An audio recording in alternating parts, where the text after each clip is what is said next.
ஆன்மீக உறவுகள் அனைவருக்கும் என் அன்பான வணக்கங்கள். 2024 முடிய போகுது. 2025 பிறக்க போகுது.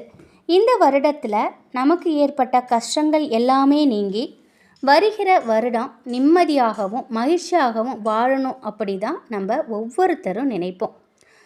2025 ஜனவரி 1 எந்த முறையில் விநாயக பெருமானுக்கு அபிஷேகம் செய்து வழிபட்டால் நமக்கு 2025 சிறப்பான மாதமாக அமையுங்கிறத இந்த பதிவில் பார்க்கலாம். தமிழர்கள் பண்பாட்டில் சித்திரை 1 தான் வருடப்பிறப்பாக இருக்கும். இருந்தாலுமே ஜனவரி 1 அனைவருமே ரொம்ப மகிழ்ச்சியாக வழிபாடுகளை செய்வோம். அனைத்து ஆலயங்களிலும் சிறப்பான வழிபாடுகள் நடைபெறும். அப்படி செய்யறதுனால நம்முடைய வாழ்க்கை, அதாவது பிறக்க போகிற வருடமாவது சிறப்பாக அமையணும் அப்படிங்கிறதுக்காக தான் நம்ம வழிபாடுகள் செய்வோம். அப்படி இந்த வருடம் சிறப்பாக அமையறதுக்கு நம்முடைய குல தெய்வத்தையும் இஷ்ட தெய்வத்தையும் வழிபாடு செய்யணும். முழு முதற் கடவுளான விநாயக பெருமானை நம்ம வழிபாடு செய்தோன்னா பிறக்க போகிற வருடம் சிறப்பான வருடமாக அமையும். இந்த வழிபாட்டிற்கு நமக்கு அபிஷேகம் செய்வதற்குன்னு ஒரு பொருள் வேணும். அதுக்கு சந்தனக்கட்டை இருக்குது பார்த்தீங்களா, அதை நம்ம கையாலே நல்லா சந்தனக்கட்டையை அரைச்சி அதில் கொஞ்சம் பன்னீர் ஊற்றி நல்லா அரைக்கணும். அதோட ஜவ்வாது, மறிக்கொழுந்து, குங்குமப்பூ இது எல்லாத்தையும் சேர்த்து அரைக்கணும். இப்படி அரைச்ச இந்த சந்தனத்தை உருண்டையாக்கி அதில் பக்கத்தில் இருக்கக்கூடிய அரச மரத்தடிப்பு விநாயகர்கிட்ட போயிட்டு அவருக்கு இந்த சந்தனத்தை பயன்படுத்தி நம்ம கையாலேயே அபிஷேகம் செய்யணும். பக்கத்தில் அரச மரத்தடியில் பிள்ளையார் இல்லை அப்படின்னு நினைக்கிறவங்க நம்ம வீட்டிலேயே கூட விநாயகருக்கு இது போன்ற அபிஷேகம் செய்யலாம். இப்படி செய்யறதுனால நம்ம வாழ்க்கையில் இதுவரைக்கும் இருந்துக்கிட்டு வந்த கஷ்டங்கள் எல்லாமே நீங்கும்.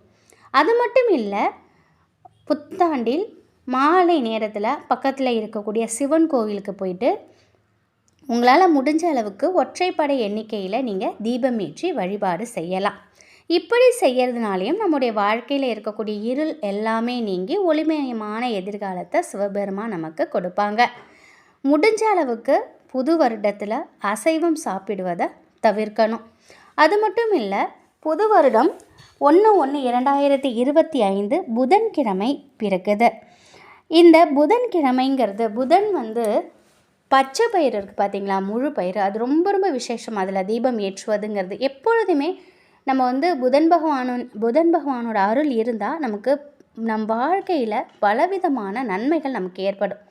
எப்பொழுதுமே புதன்கிழமையில் பச்சை பயிரை ஒரு தாம்பாளத்தில் பரப்பி நம்ம தீபம் ஏற்றி வழிபாடு செய்தோம் அப்படின்னா நமக்கு நல்ல முன்னேற்றம் ஏற்படும். இப்போ நம்ம வீட்டில் நம்ம குலதெய்வத்தையும் இஷ்ட தெய்வத்தையும் புதன் பகவானையும் நினைத்து இந்த ஒரு தீபத்தை நம்ம வீட்டில் ஏற்றலாம். உங்கள்கிட்ட வெற்றிலை இருந்தது அப்படின்னா அதை பயன்படுத்திக்கோங்க. வெற்றியை கொடுக்கக்கூடியது. இல்லை செம்பருத்தி இலை உங்கள் வீட்டில் இருந்தால் அதையுமே நீங்கள் பயன்படுத்திக்கலாம்.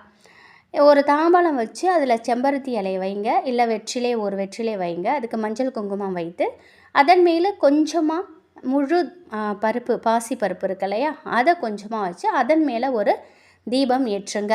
நெய் தீபம் ஏற்றினாலும் சரி, நல்லெண்ணெய் தீபம் ஏற்றினாலும் சரி, இந்த ஒரு தீபம் நம் வீட்டில் ஏற்றுவது புது வருடத்தின் தொடக்கம் ரொம்ப அமோகமாகவே இருக்கும். அந்த வருடம் முழுவதும் நமக்கு நல்ல விதமாக போகும். முடிந்தால் இந்த ஒரு தீபத்தையும் நீங்கள் ஏற்றி பாருங்கள். இல்லைன்னா சாதாரண தீபம் கூட நீங்கள் ஏற்றலாம். இப்படி செய்கிறதுனால நமக்கு மிகப்பெரிய அளவில் நல்ல மாற்றங்கள் ஏற்படும். அது மட்டும் இல்லைங்க, புது வருடத்தில் மஞ்சள் இல்லைன்னா சிவப்பு நிற ஆடைகளை நம்ம போட்டுக்கிட்டு இந்த வழிபாடை செய்யலாம். அதற்குரிய பலன் இன்னும் அதிகமாகவே இருக்கும். அதனால் மறக்காமல் புதன்கிழமை அன்று மஞ்சள் இல்லை சிவப்பு நிற ஆடைகளை அணிந்து வழிபாடு செய்யலாம். ரொம்ப ரொம்ப எளிமையான வழிபாடு. இதை ஜனவரி 1 நம்ம இதை செய்தோம் அப்படின்னா முழு மனதோடு நம்ம குலதெய்வத்தை நினைத்து செய்யும் பொழுது 2025 அதாவது பிறக்க போகிற புது வருடம் நமக்கு சிறப்பான ஆண்டாக மாறும். நம்ம மாற்றிக்கொள்ளலாம். புத்தாண்டில் கட்டாயம் இந்த நிறத்தில் ஆடை அணிந்து நீங்கள் வழிபாடு செய்யுங்க, அதிர்ஷ்டம் கிடைக்கும். கோவிலுக்கு உங்களால் முடிந்தால் நீங்கள் வந்து சந்தனம் வாங்கி அபிஷேகத்திற்கு நீங்கள் கொடுக்கலாம். கோவிலில் கட்டாயம் புது வருடத்தில் அபிஷேகம் நடக்கும். பக்கத்தில் எந்த கோவிலாக இருந்தாலும் சரி, உங்களால் முடிந்தால் எந்த பொருளை வேணாலும் நீங்கள் வாங்கி கொடுப்பது வந்து ரொம்ப சிறப்பான ஒரு விஷயம். அதுவும் வந்து சந்தனம் வாங்கி கொடுப்பது மிக மிக நல்லது. அந்த சந்தனத்தை அந்த சந்தன கட்டையோடு சேர்த்து பன்னீர் ஊற்றி ஜவ்வாது, மறிக்கொழுந்து, குங்குமப்பூ இந்த பொருளை எல்லாம் அரைத்து விழுது போல் நீங்கள் வந்து உங்கள் வீட்டில் விநாயகருக்கு நீங்கள் வழிபாடு செய்கிறீங்க இல்லையா, அபிஷேகம் பண்ணுறீங்க இல்லையா, அந்த ஒரு இது கலவையை கூட நீங்கள் பக்கத்தில் உள்ள கோவிலுக்கும் கொண்டுட்டு போய் நீங்கள் கொடுக்கலாம். கட்டாயம் இது வந்து புது வருடம் நமக்கு சிறப்பாக அமையறதுக்கு இந்த பொருள் நமக்கு உதவும். பண வசியத்தை ஏற்படுத்தும். முழு நம்பிக்கை இருந்துச்சு, உங்களுக்கு நம்பிக்கை இருந்ததுன்னா நீங்கள் இதை செய்து பாருங்கள். இது வரைக்கும் நம்ம கஷ்டப்பட்டு உழைச்சோம், இந்த வருடத்தில் நம்ம பட்ட கஷ்டம் அடுத்த வருடம் நம்ம படக்கூடாது. பிறக்கிற வருடம் நமக்கு நல்ல ஒரு முன்னேற்றத்திற்கான வருடமாக பிறக்கணும். அதனால் நீங்கள் இதை செய்து பாருங்கள். இல்லை எங்களால் இது எதுவுமே செய்ய முடியாது அப்படின்னு நினைக்கிறவங்க ஒரு தீபமாவது பக்கத்தில் உள்ள கோவிலுக்கு சென்று ஏற்றிடுவாங்க. அதுவும் வந்து பிரம்ம முகூர்த்தத்தில் நீங்கள் இதை செய்வது இன்னும் சிறப்பான பலன்களை நமக்கு கொடுக்கும். எதுவுமே முடியாதுன்னு நினைக்கிறவங்க பிரம்ம முகூர்த்தத்தில் எழுந்துச்சு உங்களோட குல தெய்வத்தை நினச்சி வீட்டில் ஒரு தீபம் ஏற்றுங்க. கட்டாயம் உங்களுக்கு நல்லதே நடக்கும்.